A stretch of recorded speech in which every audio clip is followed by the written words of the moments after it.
Hi, everybody. This is Jeff from the Icebox Radio Theater, and welcome to The Invisible Stage. Just wanted to come on here briefly before we begin the show this week and let you know that this was a recording done before a live audience at the Smokey Bear Park band shell, so outdoors in Int'l Falls, Minnesota. And there were a couple technical problems with the show. A cable kept fritzing in and out and that kind of thing. And we went ahead and decided to leave those in the recording because, hey, that's live theater. That's the way it goes. Wanted you to know before beginning that we were aware of the problem, and it was a conscious choice to leave it in. I hope it doesn't distract too much from the enjoyment of this play, Bush Pilot, The Promise, written by Dave Erwin, which starts right now. It's 7 o'clock at the edge of America, and the Icebox Radio Theater is on the air. Coming to you from the familiar, friendly confines of rain-drenched Int'l Falls, Minnesota, we are here in Smokey Bear Park at the band shell. It's the big broadcast of 1920. Wow. First mistake is mine. It's really old-time radio, 2021, featuring two original world premiere radio plays written by and for the people of the Northland. Thank you so much for coming out. We are the Icebox Radio Theater. A couple of brief announcements before we get going. Want to let you know we are broadcasting, first of all, here in the park at 106.9 FM. If you brought a radio, you should be able to pick us up there. Or if the heat or the rain get to you, just head to your car, and you should be able to pick up the signal within the confines of the park and not much further. Also, we're broadcasting on the internet today. That is available at our website, iceboxradio.org/live. If you know anybody anywhere on planet Earth who you think might enjoy this show, go ahead, ring them up, let them know that it's going out live right now and will be available as a podcast after that. Well, it's our 10th year doing a show at the band shell, going back to our founding. We actually founded in 2004. And I think this is at least the 10th year of doing a show here at the band shell. Going to be doing two new plays of existing series, popular series, including Bush Pilot. That was written by Dave Erwin. He's done 4 or 5 episodes. This is a brand new premiere episode today entitled The Promise. And the wacky folks of Radio Icebox, the fictitious town of Icebox, Minnesota, just up the road from here. It's not here, trust me. Will be along with a wonderful story concerning Bigfoot. Also want to mention, we do have some sponsors today. Of course, iFalls Nice, who covers the expense for the concerts each and every Wednesday. How about we just give iFalls Nice a nice round of applause? More than anything, we need to gather these days, and we're very lucky to have this opportunity. Also want to mention Worley Motors participated in our recent fundraiser on the 4th of July. Thank you very much there, as did Border State Bank. So, you know what? Forgot to warn you guys of this. I was going to do a little introductions before we even begin, because it seems like once we're done, everyone wants to leave really fast for some reason. It's a mystery. So let's just go down the line. Ladies and gentlemen, one of our actresses, Diane Adams. Give her a nice round of applause. You know him, you love him. From behind the bar at the Cantilever, it's Cody Boyer, ladies and gentlemen. He's not sitting on the floor. That's what he calls a chair. Chair. These are available for sale in the lobby. Been with us for a very long time since he's played a love-struck teenager, Justin Kapla, ladies and gentlemen.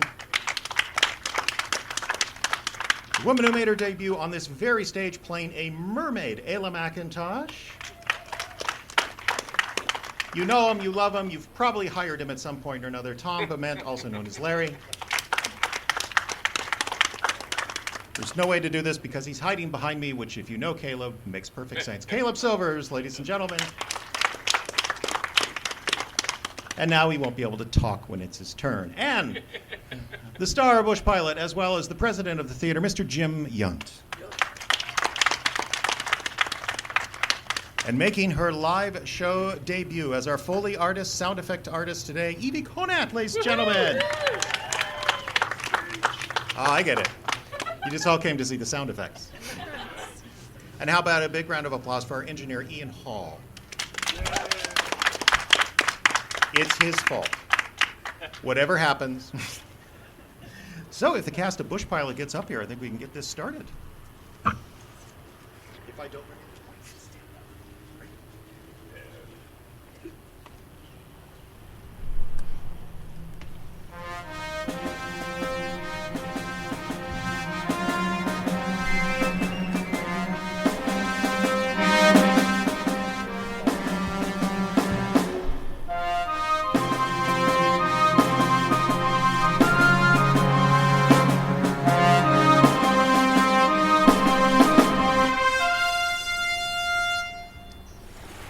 We go back to the days when this region was largely unexplored. Small towns across the north were only accessible by tedious train journeys, and often where the tracks ended, so did civilization.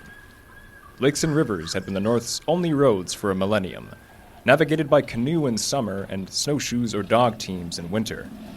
Then to the hinterland came the bush plane, carrying people and freight to places where no roads exist or men had ever set foot.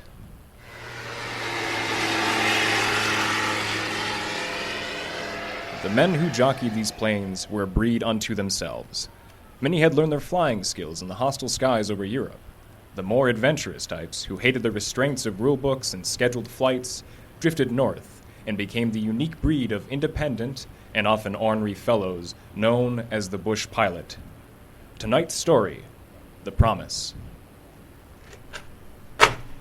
Hey, oh, God, what's that awful smell?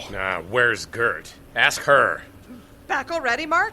Whoa, that's strong. Oh, don't go playing innocent with me, Gert. You knew exactly what you were doing when you sent me up north with a load of live goats. Mark, please, as a favor to mankind, can you... That ain't no goats I'm smelling. What is that? 4 live goats. Everything was hunky-dory until I hit turbulence as I was setting down. Oh, my poor flight jacket. Please take that thing outside. Explain later. It reeks. One of those rotten critters grabbed my jacket off the back of the seat. Then they all took turns puking on it. Then came the diarrhea. Maybe you should burn that thing, Mark. Timothy, get your butt down to the dock and start cleaning up that plane now. Never mind him, Mark. The kid doesn't know any better. Tell you what, put that thing in a bag out on the steps and I'll pay to have it cleaned. Yeah, now, please. Before we all start upchucking. Ye gads, that smells worse than dead skunk.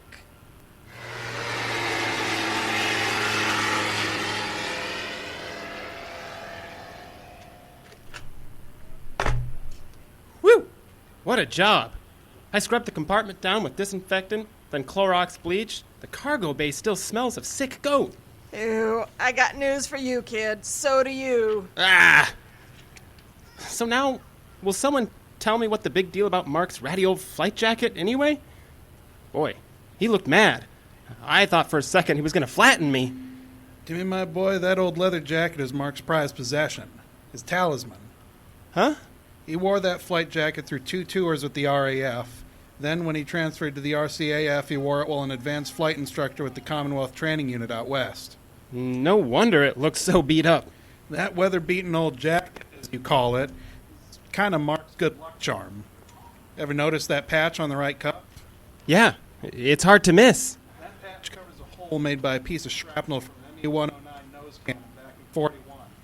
The souvenir of being shot down for the second time. Remind me to never make fun of his jacket again.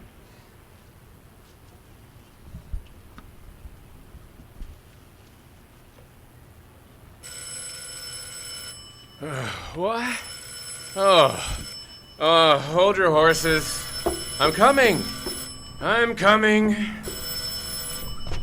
This better be good. Who calls at 3 in the morning? Hello? Oh, hi, Ben. The goose went down? When did this happen? Uh-huh. Who was flying it? Oh, you're kidding. Andy has a wife and a kid at home. Any word on whether he made it? Okay, well, let's hope for the best. Search begins at daylight. I'll be in by 7. That way we can have the planes warmed up and ready to go at first light. Right. I'll see you then.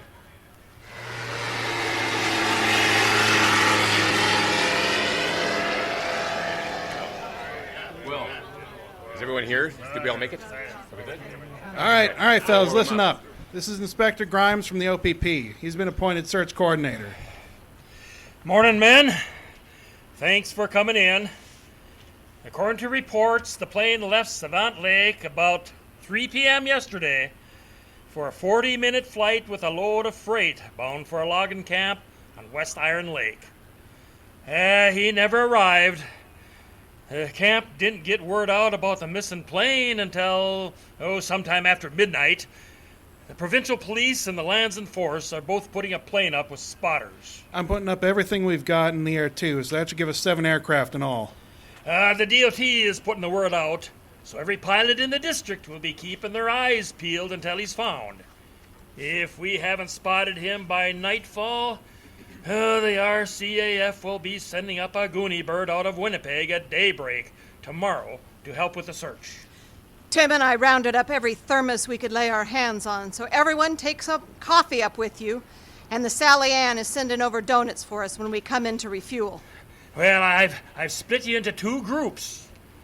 Group 1 takes off as soon as this briefing is over, and you will search northward in the grid pattern I've marked on these maps, starting from West Iron. Group 2 will leave 10 minutes later, and your grid starts from Savant, southeastward.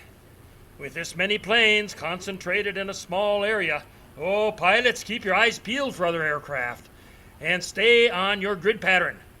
Let your spotters do the searching, please. I don't want to lose any more planes today. We will be using the emergency frequency, so let's keep the chatter to a minimum. I will be coordinating from here. Okay, boys, let's get into the air and find Andy Phillips. And girl, you're not making me sit around here on my butt until you find poor Andy. I'm spotting for Mark. Well, quit flapping your jaws and let's get going, Gert. We're in Group 1. And don't forget my coffee. It's my coffee too, kiddo. Oh yeah, well, let's go. Okay, let's go. All right, load them up.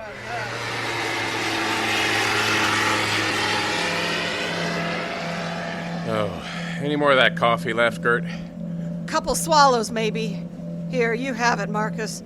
I need the little girl's room something awful bouncing around in here for hours. Well, hang in there, Gert. We only have another half an hour or so of usable light left. Then Grimes will have to call things off until daylight tomorrow. But that means poor Andy spending a 3rd night in the bush, maybe hurt. Such are the joys of search and rescue, old girl. It could be midwinter.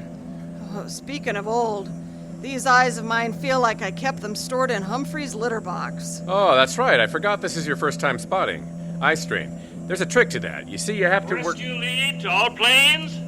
Rescue lead to all planes. Return to base. I repeat, return to base. Bad news, fellas. A trapper just stumbled across the wreckage. Burned on impact. Sorry to tell you, but your man didn't make it. Please confirm receiving. Oh my, that poor family. Rescue 1, Roger. OPP Rescue. Message received. Rescue 3, returning to base. Rescue 4, Roger. Wilco. Aircraft 5, acknowledged. Oh, son of a... excuse my French, Gert. As if Andy's wife didn't have enough on her plate, now she's a young widow and a sick kid to raise on her own. Lands and Forest Rescue. We're heading back to Sioux Lookout, boys. Sorry that Andy didn't make it. Oh, she's family. We look after our own.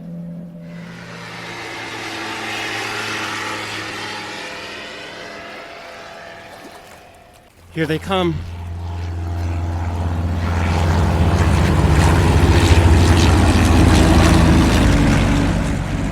Hey! They aren't landing! How come they're all bunched up like that? Oh, they're swinging out over the bay.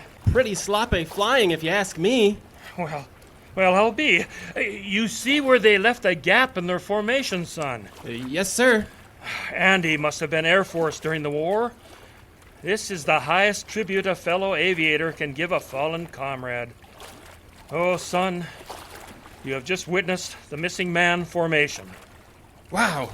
They flew right over the office at treetop level.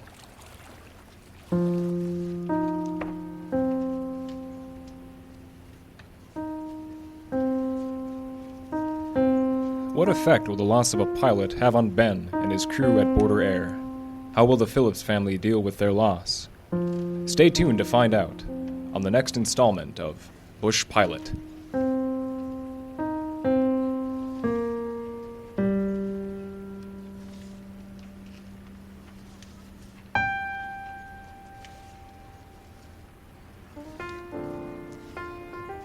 International Falls Public Library is your source for lifelong learning opportunities as well as entertainment. The library has over 50,000 books, definitely something for everyone. There are over 1,400 audiobooks on CD, 60 magazine subscriptions, and 3,000 DVD movie titles available. That's not all, though. The library also provides over 500,000 digital items through the apps Libby and Hoopla. You can borrow e-books, comic books, audiobooks, magazines, TV shows, and movies to read, listen, and watch on whatever device you choose. But that's still not all. The library also offers lots of opportunities for digital learning through LinkedIn Learning, Mango Languages, and Creative Bug. You can learn how to start your own business, marketing skills, learn a new software program, or even photography skills on LinkedIn Learning. Mango Language app offers over 70 modern languages with interactive, inductive lessons to help you gain language skills that stick. Our newest digital offering with the Arrowhead Library System is Creative Bug, which provides thousands of courses on everything from basic houseplant care to soap making to knitting a sweater to engraving a photo on wood and more. And that is still not all that your local public library has to offer. The library has things that you can borrow, things to learn new skills or just help you save money. You can borrow a sewing machine, a pack-and-play baby bed, a dehydrator, or a shaved ice machine. You can borrow a Cricut, a metal stamping or wood burning kit, and try a new hobby. Think you'd like to play disc golf? Borrow one of our sets and see how you like it. Having a family reunion or a party? Borrow our large outdoor games like Jenga, Kerplunk, or Cornhole and make wonderful family memories. Or borrow a jigsaw puzzle and have a quiet evening or two at home at the cabin. The library also offers space to record your own podcast or music. You can meet a friend at the library and play games together on the Wii, PS3, or Nintendo Switch. Preschool children and their caregivers can attend story time and discover the joys of libraries, stories, and how fun learning can be with our early childhood educational toy collection, only available after story time. Elementary children can learn with our laboratory program, currently with take-home activities, but hopefully in-person excitement and discovery come fall. The library is open Monday through Wednesday, 10 a.m. to 8 p.m., Thursday and Friday, 10 a.m. to 6 p.m., and Saturdays during the school year, the library is open 10 a.m. to 3 p.m.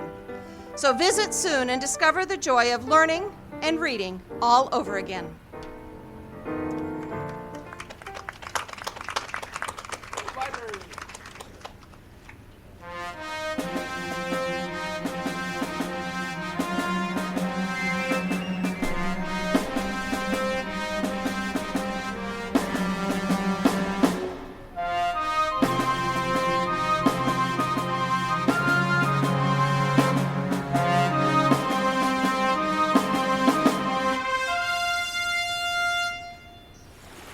Last time we visited Mark and the gang at Border Air Services, the team had lost a valued co-worker to an untimely accident. Mark took the loss especially hard, since he and Andy Phillips had served in the same squadron in the RAF. Now a year has passed, and Mark is teaching Andy's young son, Ronnie, to fly. We pick up our story just after Ronnie's latest lesson.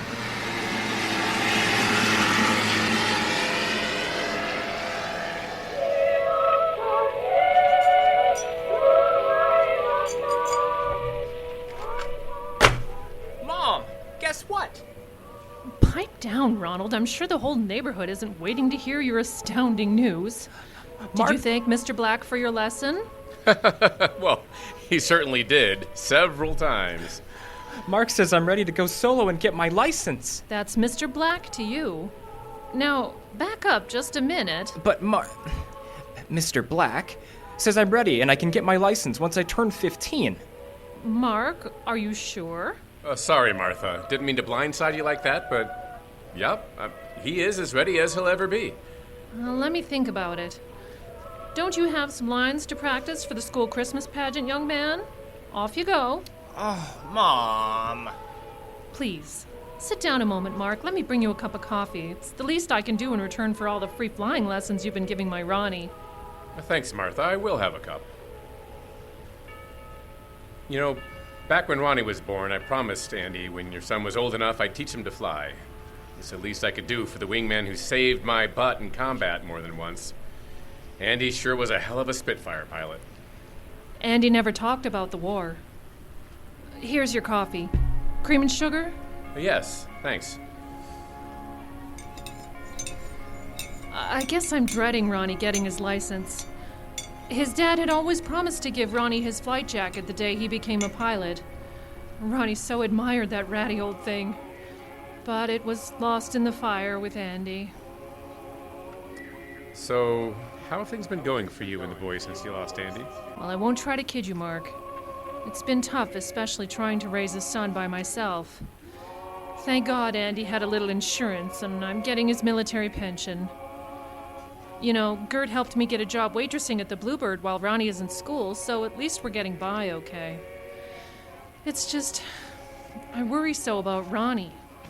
He misses his dad something awful, but he never complains. He's become such a quiet boy. He spent so much time alone in the sanatorium in Port Arthur last time the TB flared up. He was away from us for 2 weeks short of a year. Thank goodness Andy was able to fly down there to visit him quite a bit. Tuberculosis is tough on any child. Do you really think he can pass the physical to fly? TB is tough on the whole family, Martha.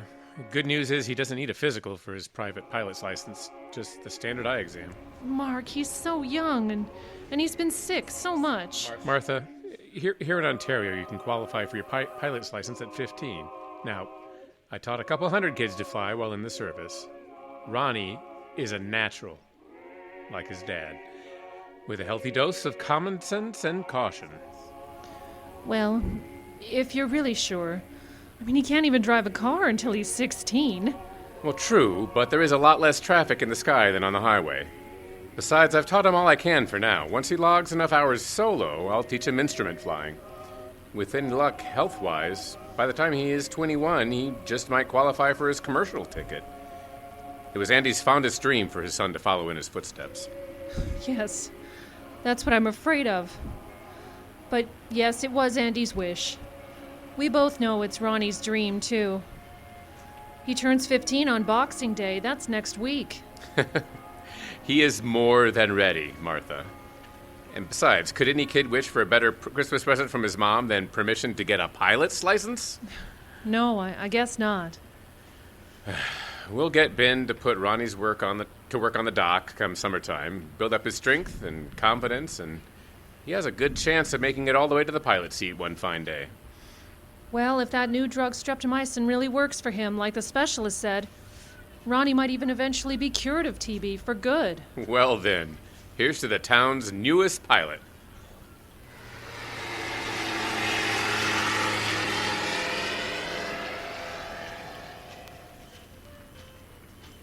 So, Santa good to you this year, Tim? He sure was. He brought me a new topcoat from Lemons. I'm going to wear it to the new big New Year's Eve dance at the Orange Hall. Yeah, nice. Nothing like going top drawer, huh? Speaking of new togs, did you notice Mark has a new leather flight jacket? No. You gotta be kidding me. I asked him if it was a gift from that girlfriend of his. Ah, that'll be the day. Nope. He just sort of growled at me and muttered something about forgetting the old one at the White Pine, and some lowlife had up and swiped it. You don't say. That guy must have been blind drunk. Who in their right mind would want anything that beat up? I swear, every so often I could still notice the faint aroma of goat on that thing from 2 summers ago. Now that is mighty strange. I could swear 6 ways to Sunday that Phillips kid was wearing a beat-up old flight jacket, just like Mark's when he came in to show off his new pilot's license yesterday.